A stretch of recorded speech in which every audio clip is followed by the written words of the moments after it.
Hi, it's James. Welcome back to the channel. I'm so glad you could be here with us.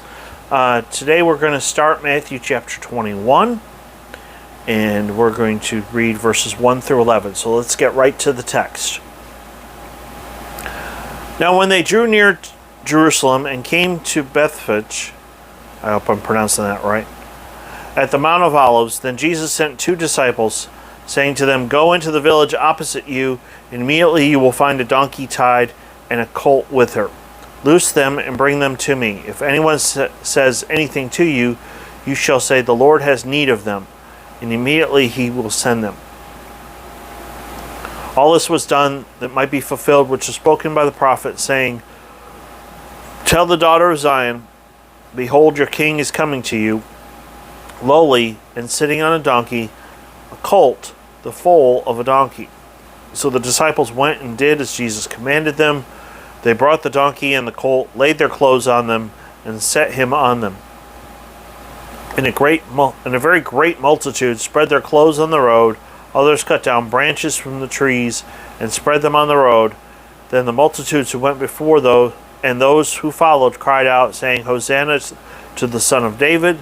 Blessed is he who comes in the name of the Lord! Hosanna in the highest!" And when he had come into Jerusalem, all the city was moved, saying, "Who is this?" So the multitude said, "This is Jesus, the prophet from Nazareth of Galilee." Okay. Remember what I said earlier this week about the title Son of David? They use it here in verse 9. So now, point number one is that Jesus was fulfilling prophecy. Let's turn to R.C. Sproul's commentary. This is basically a conflation of two texts from the Old Testament, Isaiah 62:11 and Zechariah 9:9. The context of these verses sheds light on what was happening that day on the Mount of Olives. I've actually heard a criticism of this text that says that, oh, well, how could Jesus ride two animals at the same time? The point of having the mention of the colt and then the donkey is that the colt was so young that it was still essentially being nursed by its mother. And so that's how this animal had never been ridden on by any human being before this time. So it's weird how people want to criticize things when if they would just do a little bit of research and look into the background and understand what was happening, they would see there's a logical answer. Point number two is that there was praise from the people. In James Montgomery Boyce's commentary, it says this: "These were spontaneous praise chants, but they were not arbitrary words. Two of these sentences come from Psalm 118. The first is verse 25, "O Lord, save us." The second is verse 26, "Blessed is he who comes in the name of the Lord." In the psalm, the words, "Blessed is he who comes in the name of the Lord," are found exactly as we have them in our English versions.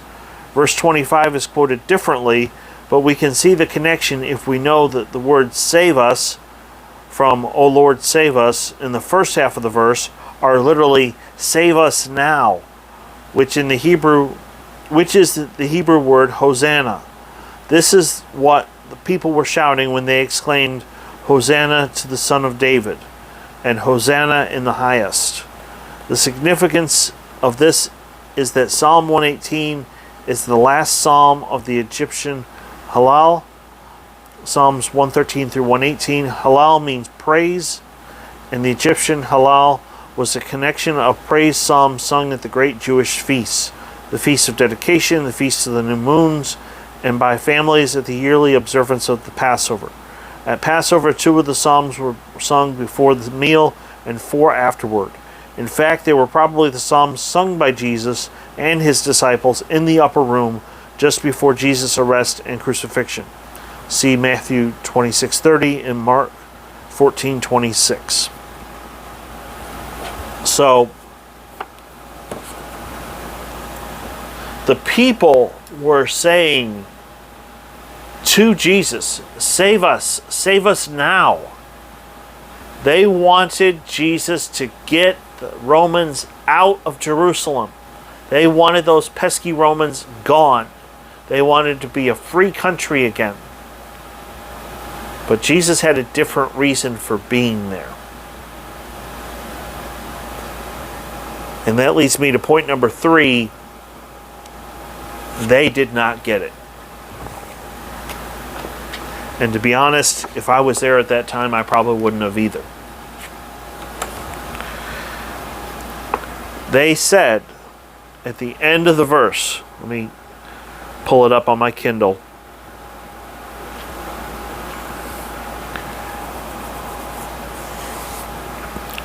Verse 11. I want to go back to Matthew 21. Look at verse 11.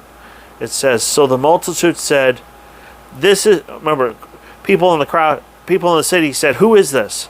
So the multitude said, this is Jesus, the prophet from Nazareth of Galilee. They didn't say he was the son of David. They didn't say he was the Messiah. They said, this is the prophet. They didn't get it. Now granted, some in the crowd had yelled, Hosanna to the son of David. So they thought he was the Messiah. They thought he was this great military leader. I mean, he is the Messiah, but he's not going to use military might until he comes back the second time. So this is what James Montgomery Boyce had to say.